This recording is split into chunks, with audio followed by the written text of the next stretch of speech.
Posljednjih godina klima se mijenja, pa ljudi koji se bave uzgojem voća i povrća trebaju prilagoditi svoje načine uzgoja. Vrijeme sjetve ili sadnje, ali i berbe te drugih agrotehničkih zahvata u vrtovima i voćnjacima se pomiče. Nešto što smo radili u jesen sada trebamo raditi zimi. Neke biljke koje smo sijali u kasno proljeće sada sijemo ranije. Tako je i sa drugim zahvatima poput orezivanja, tretmana, gnojidbe i drugih agrotehničkih mjera. Ova godina je bila dosta pogodna za razvoj bolesti, pa je velika količina listova razbolila se i opala. Početak jeseni je bio iznadprosječno topao, pa vegetacija nije prestala, te se pojavio novi mladi list. Čak su neke voćke i procvjetale. To je znak da je vegetacija i dalje prisutna i tako će ostati sve do snižavanja temperature i pojave prvih mrazeva. Na to treba obratiti pažnju pri planiranju radova u voćnjaku.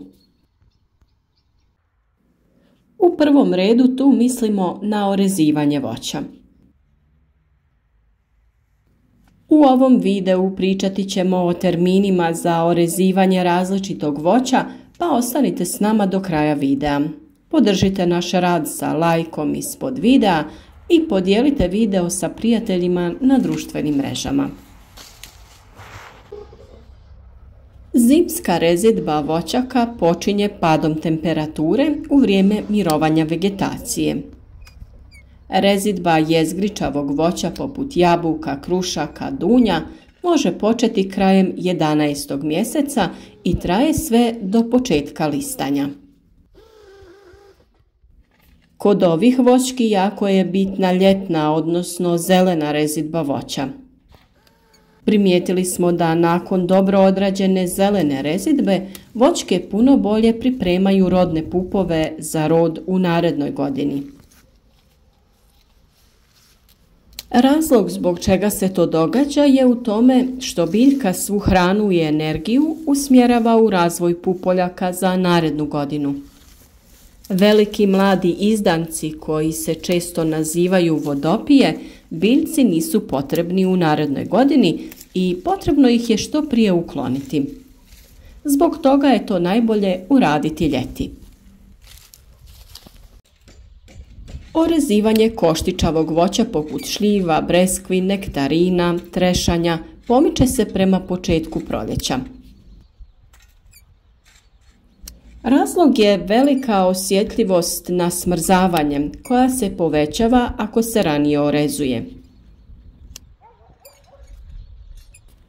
Optimalan trenutak kada treba obaviti orezivanje je poslije opadanja lista.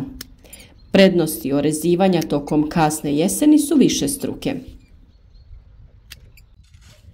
Stabla su manje izložena stresu. Prilikom rezidbe ne smetaju listovi i plodovi, te nema insekata. No ako rezidbu niste uspjeli obaviti tokom jeseni, drugi optimalan trenutak je u proljeće, prije bubrenja pupoljaka i kretanja vegetacije. Lupinasto voće, orah i lijeska treba orezivati nakon odbacivanja lišća, pa sve do kraja februara. Lijeska cvjeta već od početka do kraja zimskog perioda, pa treba pripaziti na vrijeme rezidbe kako bi osigurali nesmetano cvjetanje. Rezidba bobičastog voća poput borovnica, malina, kupina i ribizli ovisi o vrsti, pa čak i o sorti. Rezidba se obavlja drugačije za svaku vrstu bobičastog voća.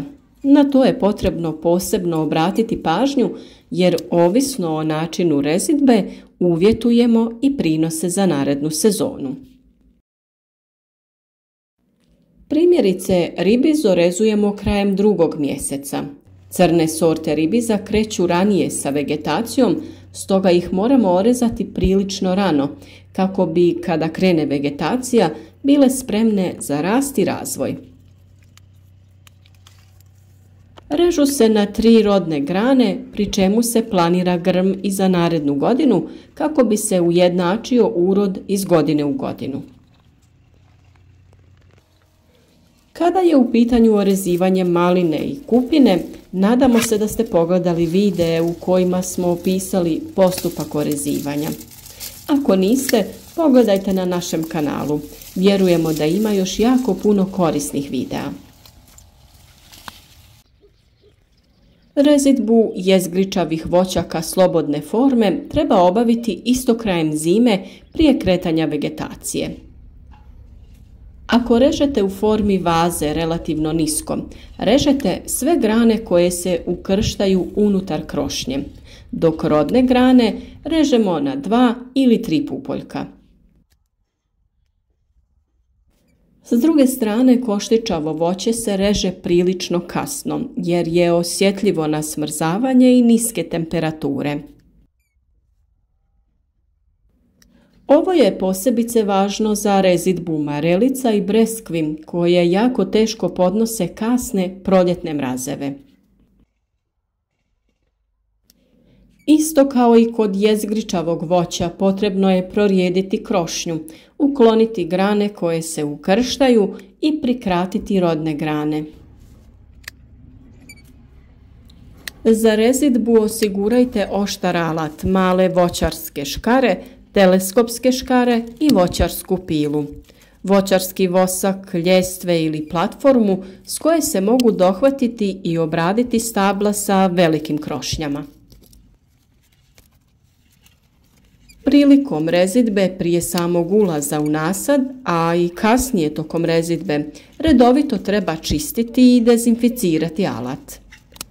Ako alat nije pravilno održavan, možete prenijeti bolesti sa potencijalno bolesnih biljaka na one zdrave. Golo stablo bez lišća može rezaču pružiti potpuni uvid o stanju u kojem se nalazi krošnja. Mogu se lakše identificirati svi problemi koji su se javili tokom razvoja i napraviti plan rada kako ih riješiti. Upravo to je još jedan razlog zbog kojeg ne treba žuriti sa rezidbom. Svaku veću ranu reza potrebno je zaštititi voćarskim voskom. Za proizvođače u ekološkoj proizvodnji postoje zaštitni premazi na bazi pčelinjeg voska koji su odobreni u sustavu ekološke kontrole. Grane koje ostanu nakon rezidbe oboljelih biljaka treba ukloniti iz voćnjaka. Ako imate mogućnost malčiranja, moguće ih je malčirati u samim nasadima i na taj način vratiti dio organske mase u tlo. Ukoliko sami slažete kompost, utoliko odrezane grane sasjeckajte i koristite prilikom slaganja kompostne hrpe. Prilikom planiranja uzdignutih gredica, odrezane grane stavite na dno okvira. Na njih slažite ostale slojeve potrebne za formiranje proizvodnih uzdignutih gredica. Biljke treba nastojati uvijek rezati u vrijeme opadajućeg mjeseca, kada se voda iz biljaka povlači iz nadzemnog dijela u korijen, jer tako smanjujemo mogućnost curenja biljnog soka i stvaranja povoljnog medija za stvaranje gljivica. Za tretman nakon rezidbe može se primijeniti i sumporno vapno u koncentraciji od 2% za zimsko prskanje. Sumporno vapno može se nabaviti na tržištu i primjenjuje se klasičnim prskanjem leđnim ili traktorskim prskalicama. Pored ovakvih preparata postoje i oni na bazi bakra. Prvi tretman treba uraditi kada list opadne na ne previše hladnom danu kada nema vjetra. Iz svega ovoga proizlazi da trebamo pričekati da se spuste temperature zraka, odnosno da biljka vrati vegetacijske sokove u donji dio biljke, to jest prema korijenu. Na taj način će na reznim ranama biti manje biljnih sokova, a u slučaju naglog zahlađenja biljke neće izmrznuti. Nadamo se da su vam videi na našem kanalu od koristi i da ćemo u budućnosti imati još zanimljivih tema. U narednim videima pričati ćemo o načinu orezivanja voća i formiranja krošnje, pa ostanite s nama. Podijelite ovaj video i podržite naš rad sa lajkom.